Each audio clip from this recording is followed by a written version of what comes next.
तू मेरा कुछ नहीं कर सकती नागिन। तू और तेरे जैसे रंगने वाले ये और सांप, हम जैसे शक्तिशाली नेवले के सामने कुछ नहीं है। शायद तू भूल गई है, तेरी शक्ति कम है मुझसे। शक्ति कम है तो क्या, मैं सच्ची हूँ और मेरा प्रेम सच्चा है। तो अगर इस बार तू मेरे विजय को कुछ भी करेगा तो मरेगा तू। इतना बोलकर नागिन चली जाती है और नागराज की पूजा करती है। कुछ समय बाद नागराज प्रकट होते हैं और बोलते हैं, मैं सब जानता हूँ नागिन, क्यों तुमने मेरा आवाहन दोबारा किया। नेवले की शक्ति तुमसे ज्यादा है, पर अगर तुम मेरी स्थापना विजय के कमरे में कर दो तो ना तो नेवला विजय को कुछ कर सकता है और ना ही उसके करीब आ सकता है। ठीक है नागराज, मैं आपकी मूर्ति की स्थापना कर दूंगी। अगले दिन महक नागराज की मूर्ति की स्थापना के लिए विभा को बोलती है, आंटी जी, आज तक नागदेव ने विजय की रक्षा की है। मैंने सुना था अगर नागराज की मूर्ति की स्थापना किसी के कमरे में हो जाए तो उस इंसान का कोई कुछ नहीं कर सकता।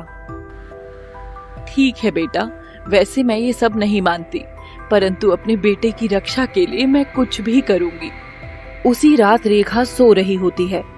अचानक उसकी आंखें खुल जाती हैं, तो वो देखती है कि उसके कमरे की दीवार पर बहुत सारे सांप चल रहे थे। रेखा ये सब देखकर बहुत डर जाती है और भागकर श्रीकांत के कमरे में जाती है और डरते डरते बोलती है, उठिए गुरुदेव और मेरी रक्षा कीजिए। श्रीकांत की आंखें खुल जाती हैं। वो उठकर बोलता है, क्या हुआ तुम्हें?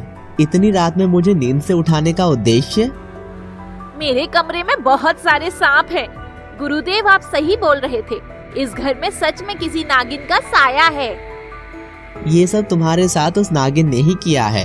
अगर तुम चाहती हो वो नागिन की शक्ति कम हो जाए और वो तुम्हारे परिवार को कुछ ना करे, तो कल विभा जो विजय के कमरे में पूजा करेगी उसको कैसे भी करके रोकना होगा तुमको। ठीक है गुरुदेव। अगले दिन रेखा पहले विभा से बात करने की कोशिश करती है। दीदी, आप ये सब क्यों कर रही हैं? कितनी बार सांप ने विजय को डसा है, फिर भी आप ये सब कर रही हैं? इससे हमारे विजय पर संकट आ सकता है। इतना सुनते ही महक वहाँ आ जाती है और बोलती है, पर आंटी जी, सांपों ने तो विजय की बहुत बार रक्षा की है। जब उन लड़कों ने मारा तब भी सांप कभी भी विजय को नुकसान नहीं पहुंचा सकते। तुम सही बोल रही हो महक, और आज तक हर बार नाग ने ही हमारी रक्षा की है। मैं जरूर करूंगी ये पूजा। कुछ देर बाद रेखा के बहुत मना करने के बावजूद विभा विजय के कमरे में मूर्ति की स्थापना कर देती है, जिसको देखकर रेखा गुस्से में श्रीकांत के पास जाती है। मुझे माफ कीजिए गुरुदेव, मैंने बहुत कोशिश की पर दीदी ने मेरी एक बात नहीं सुनी। मूर्ख औरत, तेरी बेवकूफी से आज मेरा बना बनाया खेल खराब हो गया। विभा श्रीकांत को पूजा में शामिल करने के लिए बुलाती है और वो विजय के कमरे की तरफ जाने की कोशिश करता है, परंतु जैसे ही वो कमरे के पास पहुंचता है, विजय के कमरे में बने नागराज की मूर्ति का कवच उसको दूर फेंक देता है। सब लोग श्रीकांत को गिरा देखकर भाग कर जाते हैं। क्या हुआ श्रीकांत आपको? कुछ नहीं, शायद मैं फिसल गया। पर भैया, वहाँ तो कोई भी ऐसी चीज नहीं थी जिससे आप फिसल जाएं। महक, हो सकता है तुमको ना दिखाई दी हो। श्रीकांत गुस्से में वहाँ से अपने कमरे में चला जाता है। रेखा उसके कमरे में उसे बुलाने के लिए जाती है। आप बाहर क्यों नहीं आ रहे गुरुदेव? आप ठीक तो है ना? हाँ, ठीक हूँ, बस मेरी तबीयत थोड़ी खराब है। मैं थोड़ा आराम करना चाहता हूँ। रेखा वहाँ से चली जाती है। अगली सुबह श्रीकांत नंदिनी की चाय में जहर डालता है, जिससे नंदिनी बेहोश हो जाती है और श्रीकांत सारा इल्जाम महक पर डाल देता है। ये लड़की मनहूस है आपके घर के लिए, इसकी वजह से ही नंदिनी बेहोश हो गई। महक, मैं हाथ जोड़ती हूँ तेरे सामने, मेरी बच्ची को बख्श दे। जिस घर ने तुझे शरण दी है, तू इसी घर के लोगों को मारना चाहती है। नहीं आंटी जी, ये झूठ है। मैंने कभी इस घर का बुरा नहीं चाहा। मैं नागराज की मूर्ति की कसम खाकर बोलती हूँ। महक मूर्ति की कसम खा लेती है। विभा भी महक पर विश्वास करती है और नागराज की मूर्ति के सामने दिया जलाकर बोलती है, नागराज, आपको इस घर में स्थापित करने वाली महक ही है। आज उसको आपकी कृपा की जरूरत है, उसकी सहायता करें। महक नंदिनी की तरफ देखती है, उसको जहर का पता चल जाता है। फिर महक अपनी नजरों से नंदिनी के शरीर से जहर निकाल देती है और नंदिनी को होश आ जाता है। नंदिनी, तुम ठीक हो? हाँ माँ, मैं बिल्कुल ठीक हूँ। देखा रेखा, नागराज की वजह से आज नंदिनी बिल्कुल ठीक है। तुम बेवजह हमेशा ही महक पर शक करती रहती हो। रेखा कुछ नहीं बोलती और वहाँ से चली जाती है और मन ही मन बोलती है, मुझे जल्द ही कुछ ना कुछ करना ही होगा, वरना मैं अपनी बेटी को खो दूंगी इन लोगों की वजह से। महक विजय के पास आती है। अब तुम कैसे हो विजय? मैं तो ठीक हूँ, तुम बताओ तुम कैसे परेशान हो? नहीं नहीं, ऐसा कुछ नहीं है। वैसे महक, मेरा बहुत मन है कि मैं कहीं बाहर घूमने जाऊं। महक डर कर बोलती है, नहीं विजय, अभी तुमको आराम की जरूरत है। अभी तुम कुछ दिन इसी कमरे में रहो। तुम भी सबकी तरह ऐसे मत बोलो, मैं बहुत अकेला महसूस करता हूँ और ऊब जाता हूँ इस कमरे में। महक हंसने लगती है। तुम क्यों हंस रही हो महक? विजय, तुम्हें पता है, जब तुम ऐसे रोनी सी शक्ल बनाते हो तो बहुत प्यारे लगते हो। अच्छा जी, मुझे नहीं पता था कोई मुझे इतने गौर से देखता है। महक शर्माती हुई वहाँ से चली जाती है। अगली सुबह महक मंदिर जाने की तैयारी करती है और विभा को बोलती है, आंटी जी, मैं मंदिर जा रही हूँ, थोड़ी देर में आती हूँ। आपको कुछ बाजार से मंगाना तो नहीं है? नहीं बेटा, बस तुम आराम से आ जाना और जल्दी आना। ठीक है आंटी जी। महक घर से चल देती है। श्रीकांत महक को बाहर जाते देख लेता है और उसके पीछे पीछे चल देता है। महक को आभास हो जाता है कि श्रीकांत उसके पीछे आ रहा है, पर वो रुकती नहीं, चलती रहती है और कुछ समय बाद मंदिर से पूजा करके बाहर आ जाती है। श्रीकांत एक पेड़ के पीछे छिपा हुआ था। अचानक महक उसकी नजरों से ओझल हो जाती है। कहाँ गई ये नागिन? अचानक कहाँ गायब हो गई? श्रीकांत जैसे ही बोलकर पीछे मुड़ता है, महक उसके पीछे ही खड़ी होती है। श्रीकांत अचानक उसे देखकर डर जाता है। महक हंसते हुए बोलती है, क्या हुआ श्रीकांत, एक नागिन से डर गया? वैसे तो इतना शक्तिशाली नेवला बने फिरता है। आहूजा डरेगा, वो भी एक तुच्छ सी नागिन से। दिन में सपने मत देख नागिन। सपने मैं नहीं देख रही, तू देखता है मुझे और मेरे विजय को मारने के। श्रीकांत हंसते हुए, नागिन, तेरा विजय तो मरेगा मेरे ही हाथों से, और सिर्फ वो ही नहीं, उसका पूरा परिवार। महक को गुस्सा आ जाता है और वो नागिन रूप में आ जाती है और श्रीकांत को अपनी पूंछ से जकड़ लेती है। श्रीकांत तुरंत नेवला बन जाता है और नागिन की पूंछ से निकल जाता है। महक और श्रीकांत दोनों वापस इंसानी रूप में आ जाते हैं। दुष्ट नेवले, मेरे विजय और उसके परिवार का कुछ नहीं कर पाएगा तू। जब तक मैं जिंदा हूँ किसी को कुछ नहीं होगा। नागिन, तू देखती रह जाएगी और तेरी ही आंखों के सामने ही सबको मारूंगा मैं। जिस प्रेम की शक्ति पर इतना घमंड करती है तू, तेरे नाक के मारते ही तेरा घमंड और तू दोनों मेरे पैरों में गिरे मिलोगे। ऐसा कभी नहीं होगा आहूजा। रेखा महक और श्रीकांत का पीछा करते हुए वहाँ आ गई थी और दोनों की सारी बातें सुन लेती है और दोनों के असली रूप को भी देख लेती है और डर जाती है।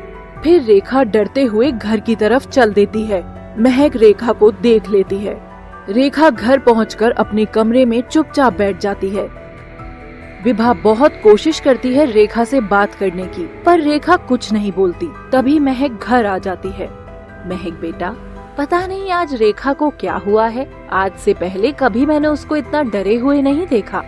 कुछ नहीं हुआ होगा आंटी जी, बस वो थक गई होंगी। वैसे भी नंदिनी के साथ जो हुआ उसको लेकर शायद वो डर भी गई हो। हाँ, शायद वो नंदिनी को लेकर ही चिंता कर रही होगी। श्रीकांत भी वापस घर आ जाता है और रेखा के पास जाता है। मैं जानता हूँ रेखा, तुमने आज मेरा और महक का असली रूप देख लिया है, परंतु मैं तुम्हारे परिवार को नुकसान नहीं पहुँचाने वाला। पर वो नागिन बार बार तुम्हारी बेटी को मारना चाहती है।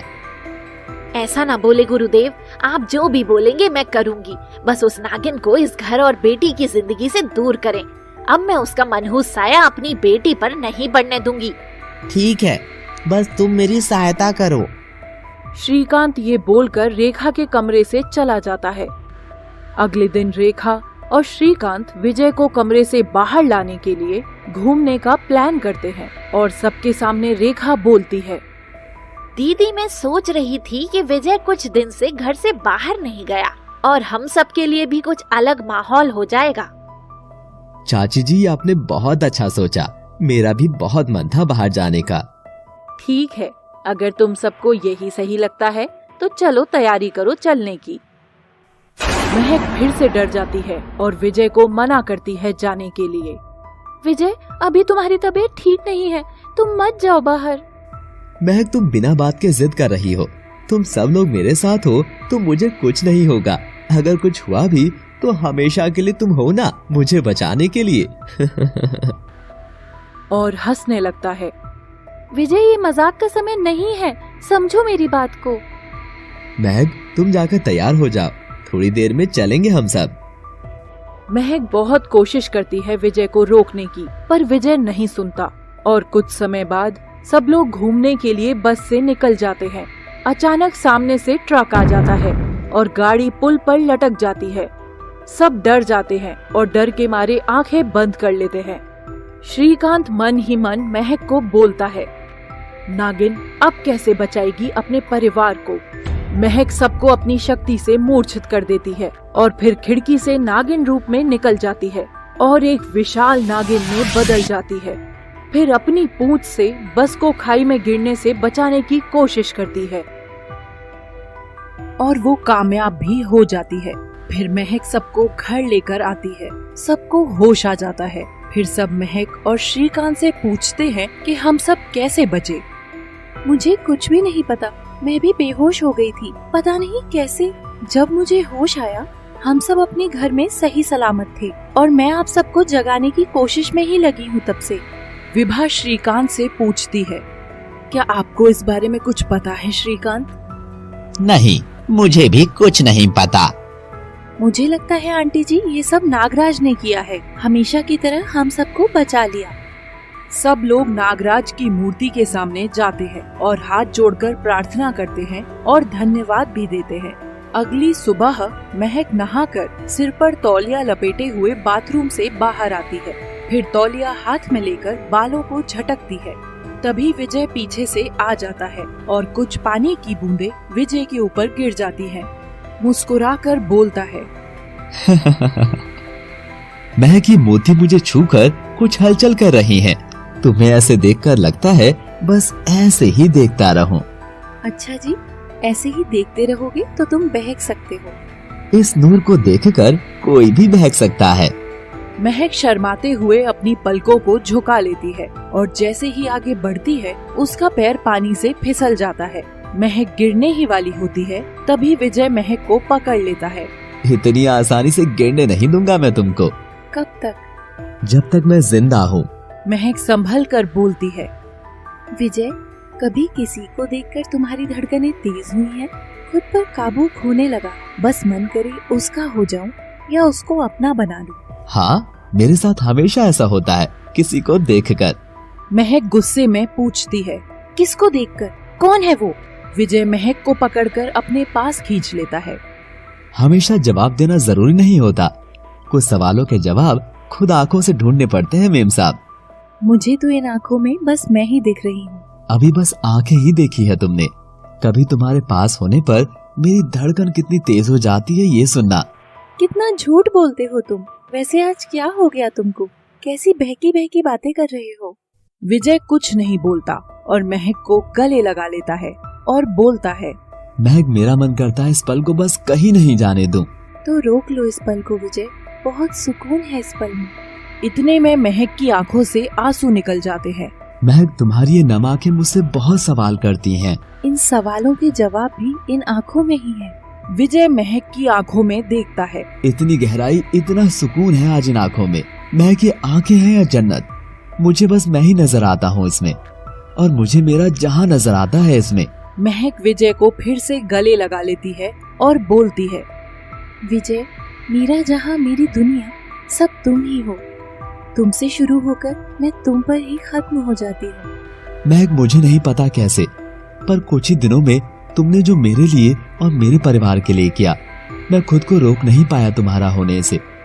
अब कुछ भी करना चाहता हूँ सिर्फ तुम्हारे लिए। विजय, ये कुछ दिनों का नहीं, जन्मों का प्यार है। महक विजय को छोड़ती हुई बोलती है, आज ही सारा प्यार दिखाना है विजय, कोई आ जाएगा। लेकिन मुझे बहुत कुछ कहना है तुमसे, बहुत कुछ सुनना है, सुनाना है। तुम तो ऐसे बोल रहे हो जैसे बहुत सालों की शिकायत करनी हो मुझसे। हाँ, कुछ ऐसा ही समझ लो। रात को मैं तुम्हारा इंतजार करूंगा महक, मंदिर के पास। महक मुस्कुराते हुए बोलती है, अगर मैं नहीं आई तो? ऐसा हो ही नहीं सकता। तुम्हारी आंखों में प्रेम है मेरे लिए। तुम मुझसे मिलने जरूर आओगी, विश्वास है मुझे मैडम। तभी वहाँ किसी के आने की आहट सुनाई देती है। महक दीदी, जरा इधर आना। महक नंदिनी के पास जाती है और बोलती है, क्या बात है नंदिनी, बहुत खुश नजर आ रही हो आज तो। हाँ जी, आज मेरा रिजल्ट आया है और मैं बहुत अच्छे अंकों से पास हुई हूँ। ये तो अच्छी बात है, ऐसे ही मन लगाकर पढ़ाई करो। दीदी, पता नहीं मम्मी क्यों हमेशा मुझे आपसे दूर रहने के लिए बोलती रहती है। आप बहुत अच्छी हो, फिर भी हम सबको अच्छे लगे ये जरूरी तो नहीं है नंदिनी। वैसे क्या बोला चाची जी ने तुमको? मम्मी बोली कि मैं आपसे दूर रहा करूं। आप अच्छी नहीं हैं, मुझे नुकसान पहुंचा सकती हैं। मैं अच्छी नहीं हूँ, लेकिन क्यों? अब ये तो मम्मी जानती होंगी या उनका वो रिश्तेदार। रिश्तेदार, वो श्रीकांत? हाँ वही, और कौन होगा? क्यों, उसने भी तुमको कुछ बोला क्या? हाँ, वो बोल रहे थे जब तक महक इस घर में है उनका कोई भी काम सही से नहीं होगा। और दीदी, मैंने तो ये भी सुना कि वो तुमको यहाँ से निकालने के लिए कोई तरकीब निकालेंगे। कैसी तरकीब? ये तो मैं नहीं जानती, पर तुम कहीं जाना मत दीदी। ठीक है मेरी गुड़िया, मैं हमेशा तुम्हारे साथ रहूंगी। तभी रेखा की चिल्लाने की आवाज आती है, कोई तो मदद करो मेरी, विभा दीदी को सांप ने काट लिया है। महक अपनी आंखें बंद करती है और अपनी दिव्य दृष्टि से देखती है कि आहूजा ने सांप बनकर विभा को डस लिया है। ये सुनकर विजय दौड़कर विभा के पास जाता है और पूछता है, अरे कहाँ गया वो सांप? रेखा एक तरफ इशारा करती है और बोलती है, उधर की तरफ। हे भगवान, अब क्या होगा? कोई डॉक्टर को लेकर आओ। तब तक महक भी नंदिनी के साथ वहाँ पर पहुँच जाती है। विजय, इनको उठाकर नागराज की मूर्ति के सामने ले चलो, वही इनको ठीक कर देंगे। महक तब तक अपनी शक्ति से घर के आंगन में एक सांप प्रकट करती है जो सपेरा बन जाता है। सुंदर बीन की आवाज सुनकर बाहर आता है और बोलता है, महाराज, आप सही समय पर आए हैं। मेरी भाभी को अभी एक सांप ने डस लिया है। कृपया हमारी सहायता करें महाराज। देखिए, हम आपके घर में नहीं आ सकते, परंतु जिसको सांप ने काटा है आप उसको बाहर आंगन में उठाकर ले आओ। विजय और सुंदर विभा को आंगन में लेकर आ जाते हैं। सपेरा जानता था कि अगर वो बीन बजाएगा तो महक को तकलीफ होगी और वो अपना आपा खो देगी, नागिन रूप में भी आ सकती है। इसलिए वो महक को बोलता है, लड़की, तुम पास वाले मंदिर से कुछ भांग के पत्ते ले आओ, तब तक मैं इनका इलाज करता हूँ। महक मंदिर की तरफ चली जाती है। आहूजा मानव रूप लेने ही वाला होता है कि सपेरा बीन की धुन बजाना शुरू कर देता है। उसकी शक्ति की वजह से आहूजा मानव रूप नहीं ले पाता और सांप रूप में ही झाड़ी में जाकर छुप जाता है। ये क्या हो रहा है? मैं मानव रूप क्यों नहीं ले पा रहा हूँ? अगर ऐसे ही सांप बना रहा तो बीन की धुन सुनाकर ये सपेरा मुझे जहर वापस पिलवा सकता है। सपेरा बीन बजाता है। आहूजा खुद को रोकने की बहुत कोशिश करता है, लेकिन बीन की धुन से वो अपने ऊपर काबू खो देता है और उसको झाड़ी से बाहर आना ही पड़ता है। विजय आहूजा को सांप रूप में देखकर, क्या ये वही सांप है जिसने माँ को डसा था? हाँ, मुझे यही लगता है। सांप मजबूर होकर धीरे धीरे विभा के पास जाता है और जहर को वापस चूस लेता है और फिर वापस चला जाता है। अब मैं चलता हूँ। जब वो लड़की आए पत्ते लेकर, उसको पीस कर जिस जगह सांप ने काटा था वहाँ लगा देना। सपेरा चला जाता है। फिर कुछ समय बाद विभा को धीरे धीरे होश आने लगता है और महक भी मंदिर से बाहर आ जाती है। विजय, लो मैं भांग के पत्ते ले आई। ठीक है, इसको पीस लेना और माँ को लगा देना। इतने में विभा को सही से होश आ जाता है। आप ठीक हो ना माँ? वो सांप कहाँ से अचानक आ गया? पता नहीं मुझे कुछ भी। अचानक से वो सांप घर में आ गया और मुझे डस लिया। कोई बात नहीं माँ, अब आप ठीक हो। वो तो भला हो सपेरे का कि वो सही समय पर आ गया। कौन सपेरा? ताई जी, आपके बेहोश होने के बाद एक सपेरा आया था, उसने ही आपकी जान बचाई। ये सब सिर्फ नागराज की कृपा है। ये नागराज की कृपा नहीं है। जब से ये मूर्ति इस घर में आई है तब से ये सब हो रहा है। जहर वापस चूसने पर आहूजा की हालत खराब हो गई थी। वो मानव रूप में आकर जंगल में ही तड़प रहा था। रक्षा करो गुरुदेव। महक नाग रूप बनाकर आहूजा के पास जाती है और बोलती है, देखा आहूजा, गलत करने का नतीजा। जो दूसरों के लिए बुरा करता है उसके साथ बुरा होता है। नागिन तू ज्यादा खुश मत हो, अभी तू मेरी शक्तियों से परिचित नहीं है। मैं इतनी जल्दी हार नहीं मानूंगा। महक वहाँ से चली जाती है और आहूजा का विलाप काल गुरु तक पहुँच जाता है और काल गुरु सब घटना जान जाते हैं। फिर काल गुरु मंत्रों के जहर के प्रभाव को खत्म कर देते हैं। मेरी रक्षा के लिए धन्यवाद गुरुदेव। आहूजा मन में सोचता है, अब कोई नई चाल सोचनी पड़ेगी। नागिन, इस बार तेरा और तेरे नाग का बच पाना बहुत मुश्किल होगा। विजय महक का मंदिर में इंतजार करता है और महक कुछ समय बाद मंदिर में पहुंच जाती है। कहाँ रह गई थी तुम महक? कब से इंतजार कर रहा था तुम्हारा। मैं घर से निकल ही रही थी कि अचानक कुछ काम आ गया, तो बस उसे करने में समय लग गया। देर से आई हूँ, परंतु आई तो हूँ विजय। और हंसने लगती है। अच्छा, अगर इंतजार करते करते मेरी जान चली जाती तो? महक विजय को गले लगा लेती है। कैसी बातें कर रहे हो तुम? ऐसा कभी नहीं होगा। मेरे होते हुए तुम्हें कुछ नहीं होगा। इतनी सी बात पर इतना डर गई? तुम्हारे लिए ये इतनी सी बात है, परंतु मेरे लिए बहुत बड़ी बात है। तुम्हारे बिना तो मैं अपनी जिंदगी का एक पल भी नहीं सोच सकती। इतनी जल्दी इतना प्यार कैसे हो गया महक? ये कुछ पलों का प्यार नहीं है विजय, जन्मों का प्यार है। मैं हर जन्म में सिर्फ तुम्हारी होना चाहती हूँ, तुम्हें अपना बनाना चाहती हूँ। वैसे महक, तुम बहुत प्यारी बातें करती हो। मैं सिर्फ तुमसे प्यार करती हूँ, बातें तो दिल खुद ही बोल देता है। और क्या क्या बोलता है तुम्हारा दिल महक? मेरा दिल बोलता है हंसते हुए दोबारा ये ही बोलती है। मेरा दिल बोलता है कि विजय पागल है। हाँ, विजय पागल है महक के प्यार में। अच्छा जी, वैसे बहुत देर हो गई है, अब हमें घर चलना चाहिए। ठीक है, पर तुम जाओ, मुझे कुछ काम है अपने दोस्तों से, तो थोड़ी देर में आता हूँ मैं। तुम आराम से जाना। महक घर की तरफ चल देती है और कुछ समय बाद उसको एक आवाज सुनाई देती है जो बोलती है, ओहो, अब बात इतनी आगे बढ़ चुकी है कि अब अकेले में मुलाकात भी होने लगी। महक पीछे मुड़कर देखती है। आहूजा, तुझे कोई जरूरत नहीं है मेरा पीछा करने की। जरूरत है नागिन, जरूरत है। आखिर हम दुश्मन हैं। दुश्मनी में एक दूसरे के बारे में पता होना चाहिए। और हंसने लगता है। तेरा पीछा करना बहुत महंगा पड़ सकता है तुझे। तेरी जान से भी हाथ धोना पड़ सकता है। किसको किसकी जान से हाथ धोना पड़ेगा ये तो वक्त बताएगा।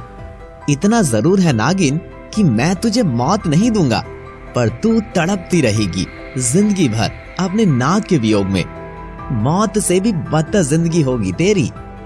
गुस्से में, अगर तूने विजय को आंख उठाकर भी देखा तो मैं तेरी आंखें नोच लूंगी। मैं क्यों देखूंगा उसको आंख उठाकर? वो तुच्छ से नाग के लिए मैं अपना समय क्यों बर्बाद करूं?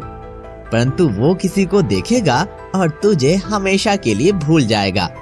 तू देखती जा नागिन, क्या करता हूँ मैं। महक चलने की कोशिश करती है पर आहूजा आगे खड़ा हो जाता है। फिर महक गुस्से से बोलती है, हट जा मेरे रास्ते से दुष्ट। आहूजा हट जाता है और हंसते हुए बोलता है, जा नागिन, जल्दी जा, बचा ले अपने नाग को। महक जल्दी से घर पहुंच जाती है और कुछ समय बाद विजय भी घर आ जाता है। फिर सब अपने कमरों में सोने चले जाते हैं। रात में विजय को एक सपना दिखाई देता है। विजय एक नाग बन गया है और जमीन पर रेंग रहा है।